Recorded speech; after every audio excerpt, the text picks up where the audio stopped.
Eu ganhei muito respeito das crianças. Não é fácil você ganhar respeito de criança e de adolescente. Não é.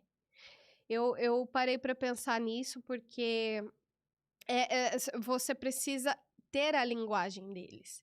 Várias vezes, em escola mesmo, tinha um menino uma vez que ele subiu antes de eu dar uma palestra, colocaram 500 alunos em uma sala, um calor, e ali para me ouvir. Pensa, manter esses jovens, 500 alunos, caladinho enquanto eu falava. Aí um dele, antes de eu começar a falar, ele subiu em cima da carteira, era uma escola pública aqui em Ribeirão. Isso foi ano passado, se eu não me engano. Foi o ano passado. Subiu, tinha um ventiladorzão assim atrás dele, e ele queria chamar a atenção. Porque por trás do autor de bullying é sempre essa chamada de atenção que ele não tem. Que ele não tem da família. Às vezes que ele não tem de ninguém. Então ele quer chamar a atenção de alguma forma. Da pior forma possível, às vezes. Batendo, agredindo o colega.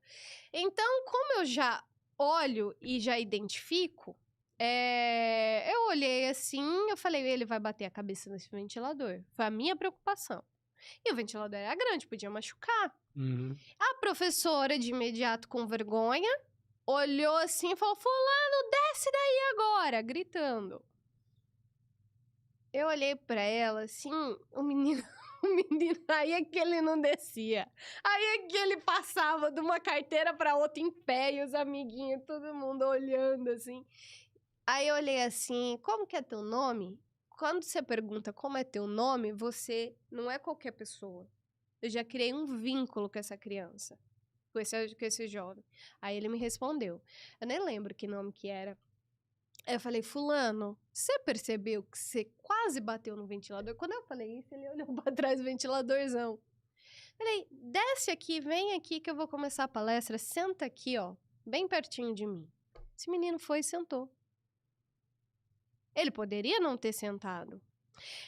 Eu lido com muito jovem que chega batendo no colega na palestra, assim, já vai batendo. Aí já começa a palestra assim. Fulano, por que você tá batendo no seu colega? Ah, porque ele é assim, assim, assado, ele é um bobão mesmo, bocó, né? Eu falei, quanto tempo você apanha, filho? Aí o menino, né, ficou sem graça, né, e fala, e você acha isso normal? E você acha normal bater? E aí eles começam a investigar. E aí eu falei, quem é que te bate? Aí ficou todo, né, em silêncio. Aí eu comecei, por trás de quem faz uma agressão, de quem faz uma violência, também sofre violência. Nem todo mundo vai fazer uma violência que sofre violência, obviamente.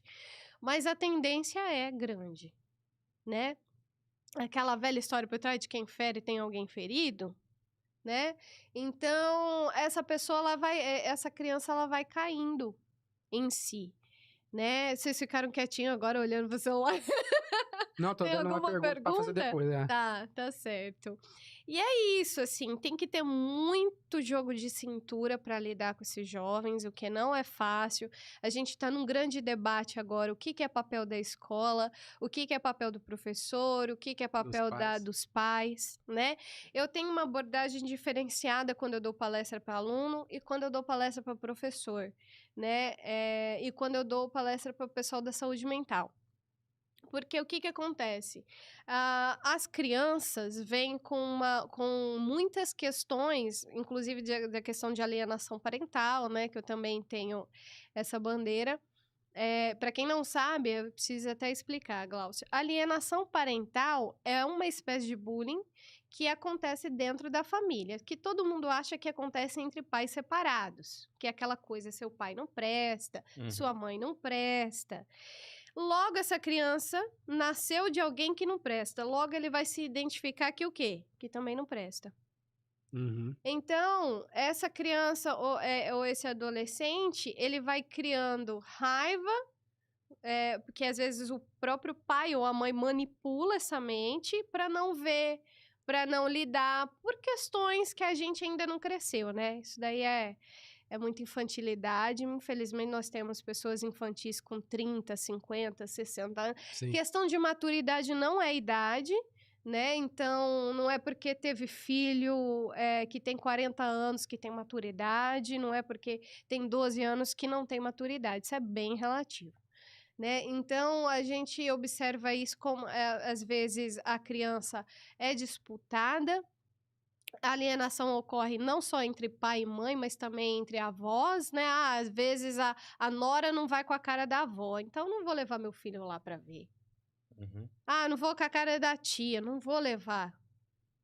Isso é horrível, isso acaba com a saúde mental da criança, porque a família, essa criança deve nascer e permanecer em família, né? A gente não deve retirar essas crianças da família. Não importa se eu não gosto, às vezes, da minha cunhada, ou se eu não gosto Uhum.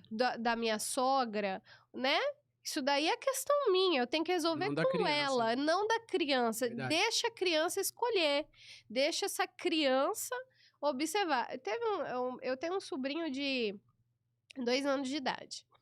Esses dias eu tava num chá de bebê e teve algumas pessoas lá, uma pessoa mais velha que queria e passava a mão nele e não sei o que, e ele olhou pra cara dele e fez assim, não quero, não gosto de beijo, tipo assim, né? E comigo ele não tem esse problema, eu beijo, e com a mãe dele. Às vezes, né? Tem hora que ele não quer. Sim. Aí a gente respeita. E eu achei aquilo o máximo. Eu mandei uma mensagem pra minha cunhada, eu falei, ensina mesmo, quando ele não quer, a falar que não quer. Porque às vezes nós adultos, não, às vezes não. A maioria das vezes nós enxergamos criança como se fosse alguém sem voz.